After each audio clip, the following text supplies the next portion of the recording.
O Senhor é o meu pastor, nada me faltará. Ele me faz repousar em pastos verdejantes. Leva-me para junto às águas tranquilas, refrigera a minha alma. Ainda que eu ande pelo vale da sombra da morte, não temerei mal algum, porque tu estás comigo. Certamente a bondade e a misericórdia me seguirão todos os dias da minha vida, e habitarei ao lado do Senhor para todo sempre. Muito bom dia, com a bênção, com a graça de Deus sobre a nossa vida nessa manhã.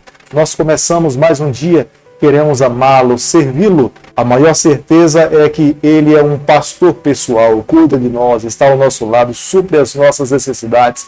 Queremos viver exclusivamente para Ele. Todos os dias nesse canal nós estudamos um capítulo da Palavra do Senhor.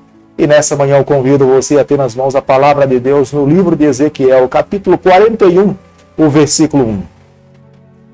Então me levou ao templo e mediu os pilares, 6 côvados de largura de um lado e 6 de largura do outro, que era a largura do tabernáculo. O Deus que nós servimos é um Deus missionário. Deus quer salvar a todas as pessoas. Tudo que Deus faz em nosso favor é com o objetivo de nos restaurar a sua imagem e semelhança. E quando Ele nos restaura, o seu objetivo final é fazer com que as pessoas vejam em nós o reflexo do nosso Criador. Como nós podemos observar no versículo 1, quando Deus está falando através do profeta Ezequiel a respeito do templo, Deus estava se referindo ao lugar sagrado que Ele iria reconstruir. Deus enchia o coração do seu povo de esperança. Era uma nação que estava vivendo no cativeiro babilônico sem esperança, sem ter confiança nas palavras do Senhor. Mas Deus detalhadamente mostrava cada detalhe para que os seus filhos pudessem ter plena convicção que o que Deus estava revelando para eles era concreto, era real, e Ele faria com que tudo que Ele estava descrevendo acontecesse ao pé da letra. Seria o próprio Deus que moraria no meio do seu povo. Deus falava a respeito da Shekinah. Deus fazia a separação do lugar santo do lugar santíssimo. No lugar santíssimo seria a morada exclusiva do nosso Deus. Somente o sumo sacerdote teria acesso a esse santo lugar uma vez por ano, mas todo israelita teria plena certeza: Deus está conosco, Ele habita no nosso meio, Ele é real, Ele é vivo, Ele é soberano, Ele é doador de todas as coisas boas para cada um de nós. Nós temos que amá-lo, nós temos que servi-lo, nós temos que viver em santidade a pessoa dele. Quando Deus faz promessas de renovação para o seu povo, Deus não queria apenas que essa cidade se reconstruísse de forma física. Deus queria assim que os muros fossem mais uma vez levantados, reparados, soldados estivessem em cima dos muros, as casas fossem reconstruídas, o templo fosse mais uma vez restabelecido, como Deus estava determinando que deveria ser reconstruído. Mas o maior desejo de Deus é que corações fossem transplantados, coração de pedra fosse colocado coração de carne, que seres humanos fossem guiados pelo Espírito Santo, que o Espírito de Deus fizesse morada permanente na vida de cada um daqueles que moravam dentro de Jerusalém e de Judá. Ezequiel capítulo 41, versículo 4, a Bíblia diz o seguinte: também mediu o seu comprimento, 20 côvados, e a largura, 20 côvados diante do templo, e me diz: este é o Santo dos Santos. Nesse lugar, Santo dos Santos, somente o anjo pôde entrar ali. Possivelmente fosse um querubim da guarda do Senhor. Somente o sumo sacerdote, uma vez por ano, tinha acesso a entrar ali e fazer a expiação dos pecados, mas somente ele poderia fazer isso por toda uma nação. Nem todo sacerdote tinha acesso a esse lugar sagrado. O próprio sacerdote, quando entrasse no lugar santíssimo, ele deveria fazer expiação por ele mesmo.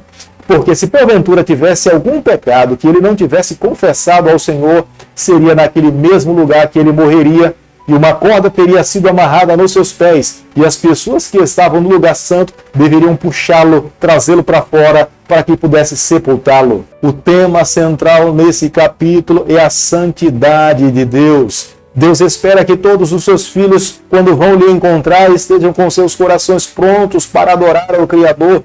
Nós não podemos adorar a Deus de qualquer forma. A nossa vida precisa estar completamente confessada, vivendo em arrependimento diante do nosso Deus, porque o Deus que se apresenta na palavra do Senhor é um Deus santo e espera que os seus filhos vivam em santidade diante dele. O santuário que Deus estava pedindo para que o seu povo pudesse mais uma vez reconstruir era um santuário que estava extremamente ligado, se assemelhava ao templo de Salomão. Mas o que eles não poderiam se esquecer era que Deus também faria morada junto com o seu povo. Da mesma forma como Deus santificou o primeiro santuário, Deus iria santificar também o segundo santuário. Ele aceitaria a proposta da aliança em viver ao lado dos seus filhos. Da mesma forma como Deus defendeu o seu povo no período de Davi e de Salomão, Deus também defenderia o seu povo fosse restabelecido na terra prometida. Todas essas promessas de Deus deveriam ter se cumprido ao pé da letra. Deus queria que cada detalhe do templo estivesse no seu devido lugar, mas nada disso aconteceu, não porque Deus não cumpriu com a sua palavra, mas porque uma nação menosprezou a palavra do seu Deus, a aliança que deveriam ter assumido com o Senhor. Ao retornar para a terra prometida, Deus os libertou, mas eles não viveram em fidelidade, construíram outros ídolos, se voltaram a outros deuses, se esqueceram do Deus que os libertou e passaram a adorar outros deuses. O mesmo Deus que os tirou do cativeiro babilônico foi o mesmo Deus que os desprezou para que eles vivessem diante das escolhas que cada um tinha tomado. Nós desperdiçamos o nosso tempo quando nós não priorizamos o interesse de Deus. Quando nós valorizamos os interesses de Deus, a nossa vida é abençoada, o nosso tempo é abençoado. Mas quando nós rejeitamos o que Deus prioriza para nós, podemos fazer o que nós quisermos, mas nada irá alcançar os seus objetivos. Quando Deus fala conosco, é para o nosso benefício. Quando Deus fala conosco, nós precisamos ouvir. Quando Deus fala conosco, é porque Ele se importa com nós e quer nos salvar. Mas quando menosprezamos a palavra do Senhor, nós estamos trazendo maldição e destruição para a nossa vida. Não podemos nos esquecer em momento algum. As ações de Deus para conosco é para nos salvar, para que nós possamos estar salvos no Senhor, mas para que a nossa vida possa alcançar outras pessoas.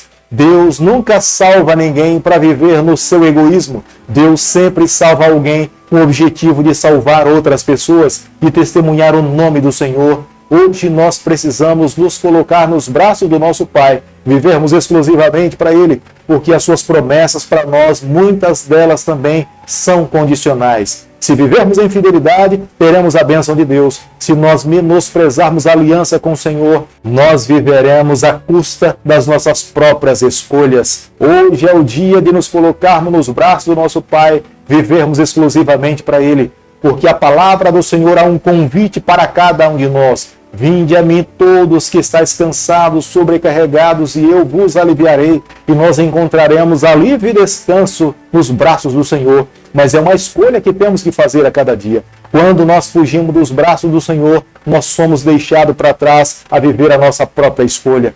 Querido Pai, nessa manhã nós escolhemos viver exclusivamente para Ti. Entregamos o nosso coração, perdoa os nossos pecados, mantenha o nosso nome escrito no Teu livro. É o que nós te pedimos, é o que nós te agradecemos e o fazemos em nome de Jesus.